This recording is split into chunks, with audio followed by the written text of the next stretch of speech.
सरस्वतीं च तां नौमि वागधिष्ठात्मदेवतां देवत्वं प्रतिपद्यन्ते यदनुग्रहतो जनाः। हमने आज तक भरतमुनि के नीति शतक के 3 पद्धतियों का अध्ययन किया। 3 पद्धतियाँ थी, अज्ञ पद्धति यानी मूर्ख पद्धति, विद्वत पद्धति और मानशौर्य पद्धति। मुझे मालूम है कि हर पद्धति में 10-10 श्लोक थे।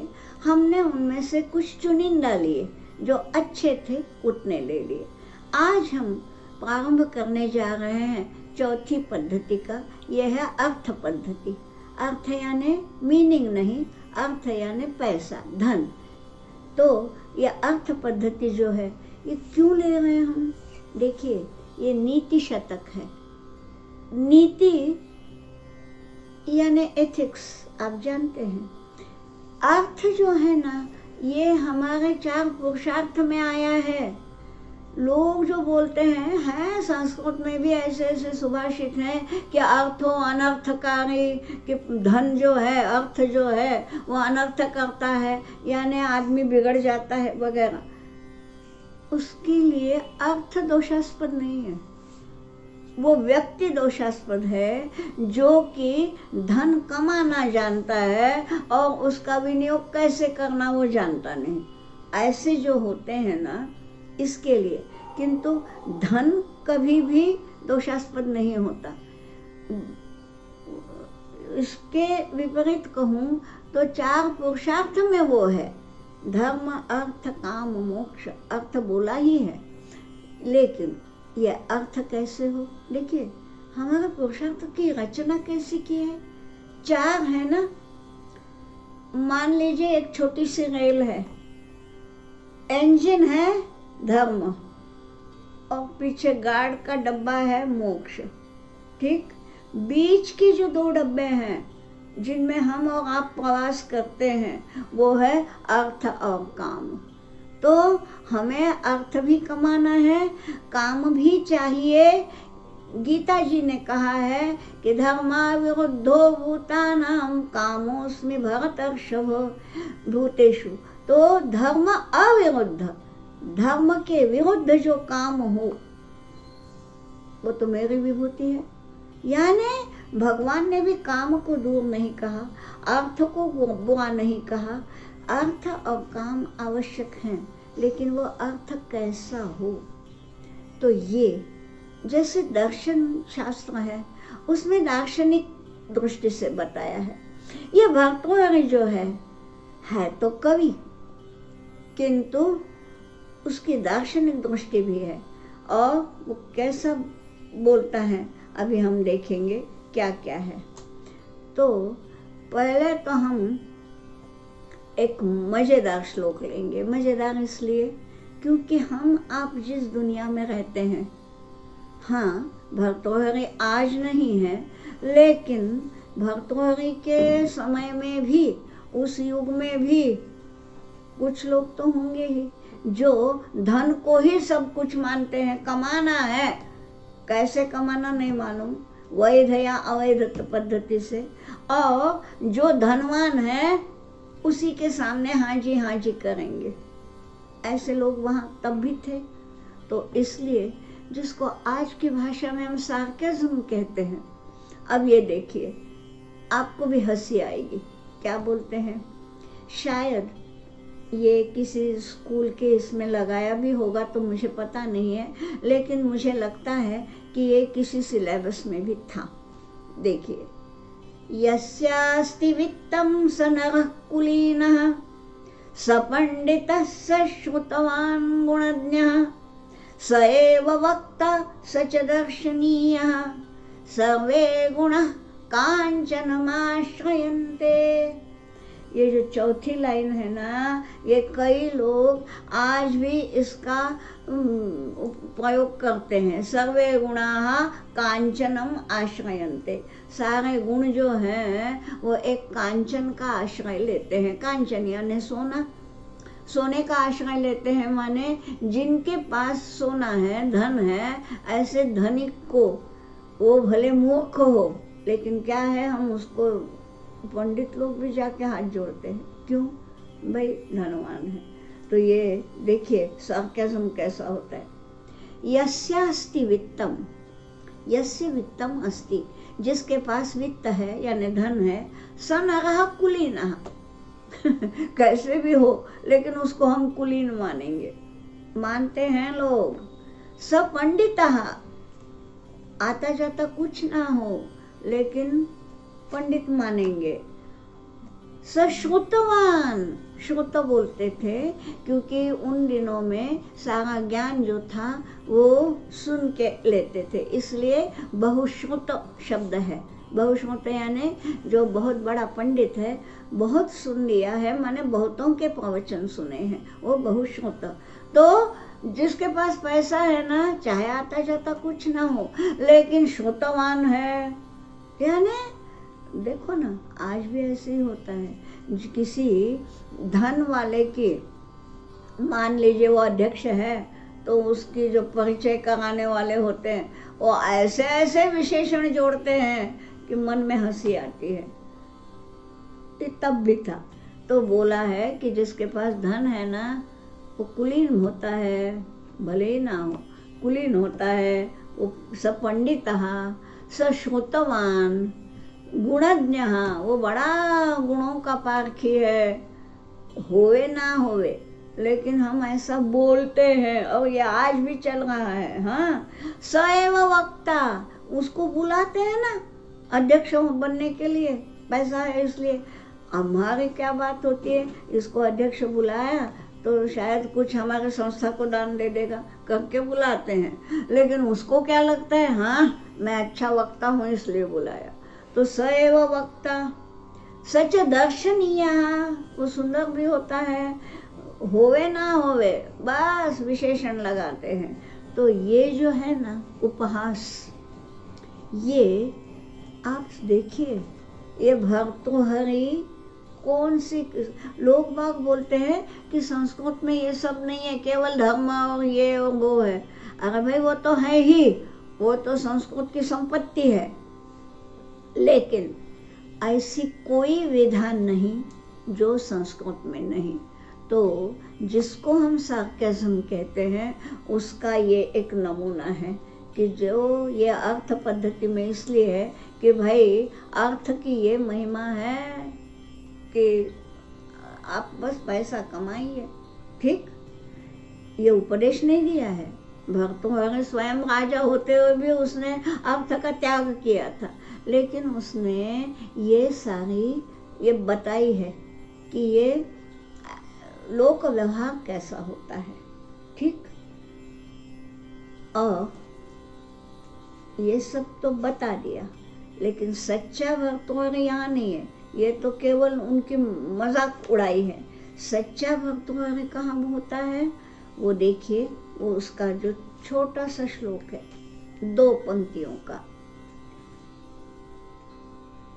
दानं भोगो नाशः तिस्रो गतयो भवन्ति वित्तस्य, यो न ददाति न भुङ्क्ते तस्य तृतीया गतिर्भवति। ये बोल, यहाँ भर्तृहरि है स्वयं, वो बोलता है वित्तस्य तिस्रः गतयः भवन्ति, वित्त की यानी धन की 3 गतियाँ होती हैं। गतियाँ होती है माने बस 3 प्रकार के धन का विनियोग होता है। क्या? दानम, भोगः, नाशः, बस चौथी कोई उसकी श्रेणी नहीं है। ये 3 श्रेणियों में ही जो वित्त है, या तो दान कीजिए तो हमारा अच्छा नाम होगा कि हाँ भाई इसके पास बहुत पैसा आता रहे, वो दान करता है, सारे लोगों की जो है ना शुभकामनाएं आएंगी कि ये दान करता है ना तो इसके पास पैसा आता रहे, क्योंकि पैसा आएगा तो वो उसका अच्छा विनियोग करेगा। तो ये हुई धन की एक गति। दूसरी गति क्या है? भोगः। ये एक कैटेगरी है जो दान नहीं देते, पैसा कमाते हैं, भोगते हैं, स्वयं उपभोग लेते हैं, तो ठीक है भाई, वित्त की ये भी एक गति है। गति है यानी वित्त का ये एक विनियोग है, दान करने के लिए, भोगने के लिए, ठीक है। कुछ कुछ लोग जो होते हैं वे बड़े कंजूस होते हैं, दान देना तो होता ही नहीं, ठीक तरह से भोग भी नहीं लेते। यानी अरे नहीं, दान देने की दानत नहीं है तो भैया अपने लिए तो करो उपयोग, वो भी नहीं। सारा सारा जो है ना पैसा बचा बचा के बैंक में रखेंगे, स्वयं के लिए भी नहीं। बच्चा बोल रहा है कि मुझे पढ़ना है, मुझे विदेश जाना है, इसके पास पैसा है, लेकिन वो बोलता है नहीं नहीं, बस यहीं के कॉलेज में पढ़ लो, क्योंकि विदेश भेजना पड़ेगा, पैसा खर्च होगा, पैसा नहीं छूटता। ऐसे भी कंजूस होते ही हैं। फिर क्या होता है, दूसरी पंक्ति देखिए, यानी इन्होंने बोला है 3 ही गतियां हैं, दानम, भोगो, और तीसरा बोला है नाशः। अब ये नाश कैसे होता है तो ये बताते हैं दूसरी पंक्ति में, यो न ददाति न भुंक्ते, जो कभी देता भी नहीं यानी दान भी नहीं करता, और न भुंक्ते यानी ठीक तरह से भोग भी नहीं करता, तस्य तृतीया गतिर् भवति, तीसरी गति होती है। और ये हम देखते हैं जो कंजूस कौड़ी कौड़ी बचा बचा के बैंक बैलेंस भरता रह जाता है, न दान तो किया ही नहीं, वो तो उसके है ही नहीं, स्वभाव में ही नहीं है, परंतु घर वालों को भी वंचित रखा। पत्नी बोलती है कि अरे एक आदमी मुझे गहना बनवा दो, है ना भाई पैसा, बनवा दो ना, पत्नी को खुश रखो ना, दान मत करो, अपनी पत्नी को करो, वो भी नहीं होता, है ना बहुत सारे गहने, ठीक है, बैंक बैलेंस बढ़ाना बोलते हैं। खैर किसी का नाम नहीं लेना चाहिए, नहीं लेती, परंतु एक नवाब, कहाँ के मैं नहीं बोलती, उनका यही था कि बस। और बाद में क्या हुआ, बाद में वो सब जो धन है उनके हैं, अभी भी उनके वंशज हैं, न उन्हें मिला न कुछ, सब नाश। तो दानम भोगो नाशः, तो होता क्या है, ये लोग बैंक में रखे तो भी ठीक है, होता क्या है, नॉमिनी भी नहीं रखते जी, यह करेंगे। आपको मालूम है ना, ये प्रख्यात एक्ट्रेस सुरैया शादी नहीं की थी और किसी से संबंध अधिक नहीं थे उनके सब माने भाई बहन, लेकिन अधिक संबंध नहीं थे। हुआ ये कि मर गई, अमाप संपत्ति जी, आप गिन नहीं सकते। अब किसी के नाम न कोई घर किया न कोई ये किया, लॉकर्स भरे हैं, सब कुछ है, क्या हुआ मालूम नहीं। तो जो न ददाति न भुंक्ते तस्य तृतीया गतिर् भवति, उसके धन की तीसरी गति होती है। यानी सबसे बड़ा दान है भैया, दान करो, नहीं तो कम से कम भोगो, तो अपना अपने परिवार का तो भी सुख देखो, वो भी नहीं होगा तो तृतीया गतिर् भवति। यह है नीति शतक, नीति बतलाई है कि धन कमाइए परंतु उसका ठीक से विनियोग कीजिए, ये बताया है। फिर क्या बोला है, इन्होंने बोला है कि कुछ कुछ जो लोग होते हैं, दान किया, पैसा कम हो गया, वो तो होना ही है, क्योंकि आप दान करेंगे और जी भर के खुले दिल से दान करेंगे तो पैसा तो कम होगा ही।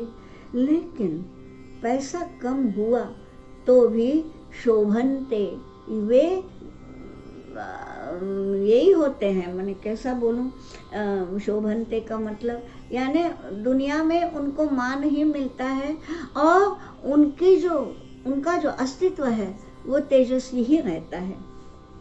तो इसके लिए अगला जो श्लोक है उसमें बताया है, देखिए, मणिशाणो लीढ़ समर विजयी हेति निहतो मदक्षिणो नागः शरदि सरिदाश्यान पुलिना कलाशेषश्चन्द्रः सुरतमुदिता बालवनिता तनिम्ना शोभन्ते गलितविभवाश्चार्थिषु नराः। ये जो है इसकी जो चौथी पंक्ति है वो एक सुभाषित है। मुख्य बात है तनिम्ना शोभन्ते, ये लोग शोभित होते हैं, यानी इनके दर्शन के लिए लोग लालायित रहते हैं। कैसे? तनिम्ना, तनिमा यानी तनु यानी थोड़ा, कम होना। तो ये लोग कम होते हुए भी सुशोभित होते हैं। कौन कौन से लोग? अगर पूरी लिस्ट दी है तो ये लिस्ट भी बड़ी अच्छी है, वाचनीय है। क्या बोलते हैं? मणिशाणो लीढ़ा, मणि, मणि यानी रत्न। आपको मालूम है कि रत्न जो हैं, चाहे हीरा हो, चाहे ये माणिक हो, पन्ना हो, ये जो रत्न है, मैं मोती को नहीं बोलती, मोती को भी खैर वो रत्न में नहीं आता, मणि में नहीं आता, वो ये जो है मणि। अब ये सारे मणि जो हैं वो खनिज हैं, खान से निकलते हैं, खदान से। परंतु जब निकलते हैं तो उनके आकार होता है क्या? हीरे को उसको पहलू करने पड़ते हैं, है ना। यानी यदि एक इतना बड़ा हीरा निकला तो उसके पहलू करने के बाद वो इतना हो जाएगा, छोटा हो जाएगा। छोटा होने से क्या उसकी कीमत घट गई या बढ़ गई? अगर बढ़ गई, वो उसके पहलुओं के कारण वो अधिक चमकता है। तनिम्ना शोभन्ते, ये जो है ये कम हो गए परंतु वो अधिक तेज से चमकते हैं। तो कौन कौन है उनमें? मणिशाणो लीढ़ा, जो मणि यानी रत्न, वो शाण उल्लीढ़ा, शाण उसको कहते हैं जिससे ये पहलू निकालते हैं, पहलू होते हैं, और उससे उल्लीढ़ा, उल्लीढ़ यानी वही यानी परफोरेटेड। तो ये जो परफोरेशंस हैं तो उसके कारण वो मणि यानी वो रत्न अधिक चमक उठता है। और क्या बतलाया है? समर विजयी हेति निहतो, जो योद्धा है, अब योद्धा तो बलिष्ठ होगा ही, वहाँ युद्ध करते समय वो आहत हो जाता है, उसको शस्त्र के घाव लगते हैं। अब वो घाव लगने से खून निकल रहा है, मस्तक पर घाव है, हाथ पे घाव है, तो क्या हुआ? इन घावों से वो कम तो हुआ, लेकिन तनिम्ना शोभन्ते, इतने घाव है, ये उसके पराक्रम में और चार चांद लगा देता है कि देखिए ये योद्धा ऐसा पराक्रमी है। कम होते हुए भी शोभा बढ़ती है।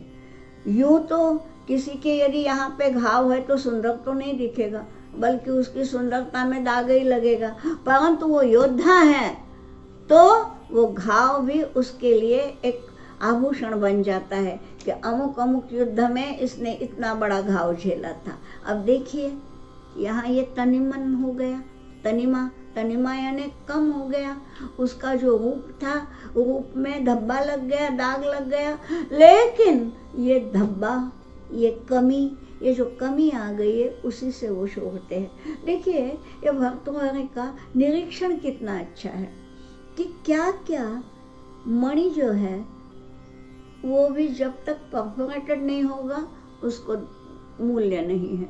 मूल्य कब? जब वो कम होता है।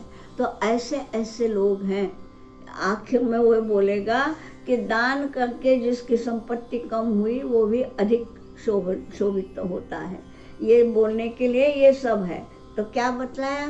मणिशाणो लीढ़ा समर विजयी, समर माने युद्ध, युद्ध में जिसने विजय प्राप्त की और विजय प्राप्त करते हुए हेति निहतो, हेति यानी शस्त्र, निहत यानी घाव। तो समर में युद्ध में विजय पाने के लिए जिसने घाव झेले हैं, ये जो घाव हैं वे उसको और महान बना देते हैं। मदक्षिणो नागः, नाग का एक अर्थ तो सभी जानते हैं, नाग यानी सांप नाग, लेकिन नाग हाथी को भी बोलते हैं। बताऊं क्यों? देखिए, ये संस्कृत की खासियत है, विशेषता है। पर्वत को नग बोलते हैं। नग क्यों? न गच्छति, जो अचल है, जो कहीं हिलता नहीं। अगर बहुत बड़ा झंझावात आ गया तो वृक्ष जो है वो हिलेंगे, चाहे उखड़ जाएंगे।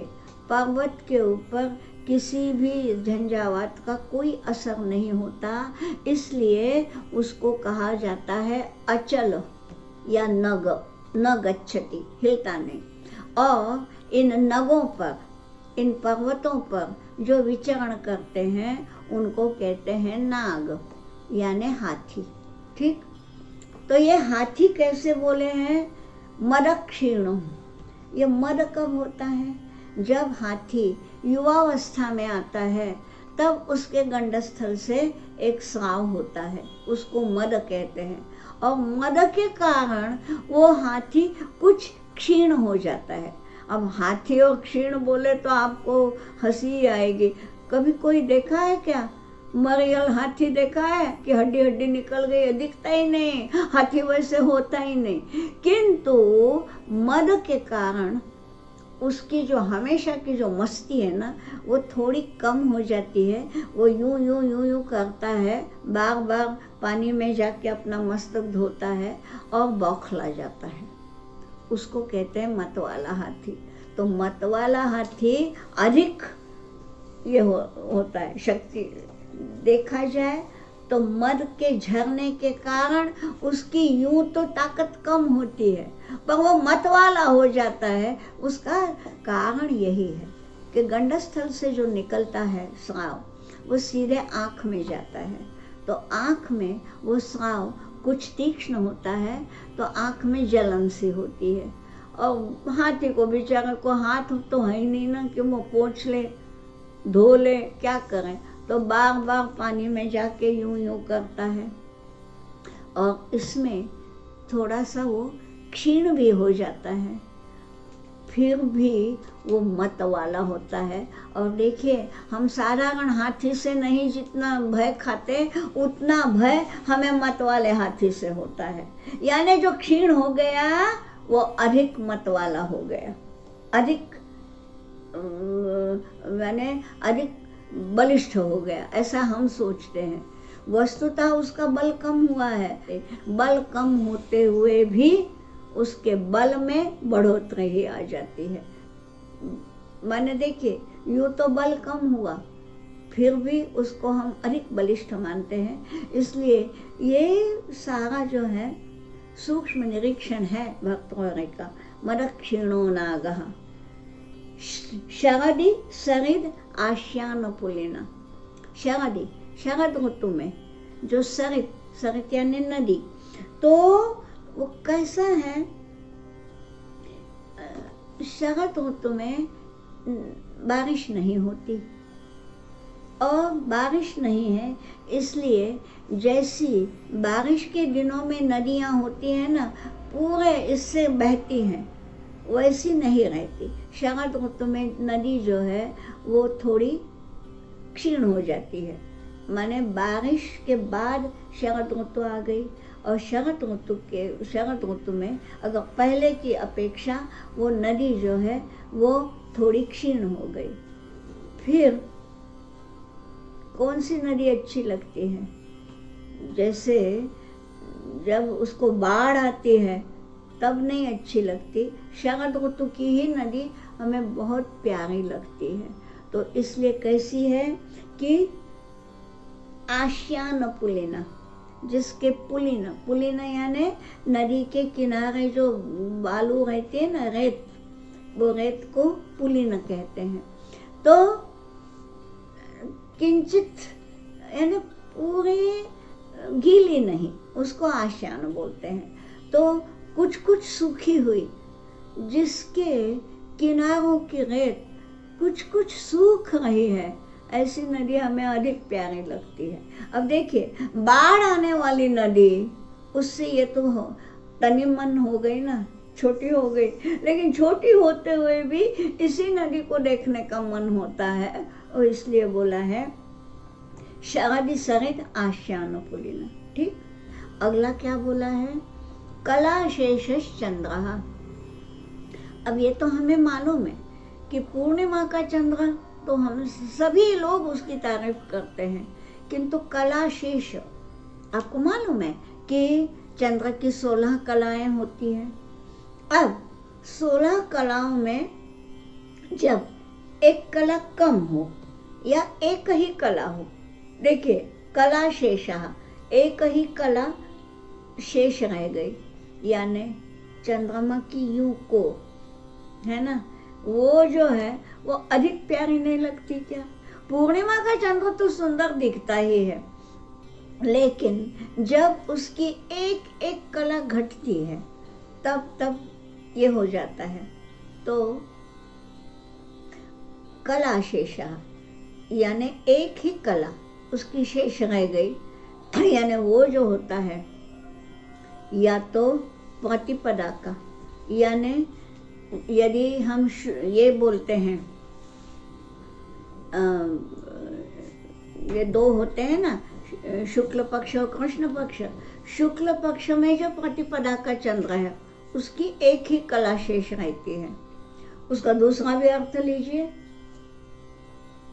कि वहां देखिए कृष्ण पक्ष में तो आपको गीत मालूम होगा सबको, 14वीं का चांद हो, तो 14वीं का चांद जो है, चतुर्दशी का चंद्र जो है वो भी सुंदर दिखता है, उसमें एक कला कम होती है और इसमें एक ही कला शेष रहती है।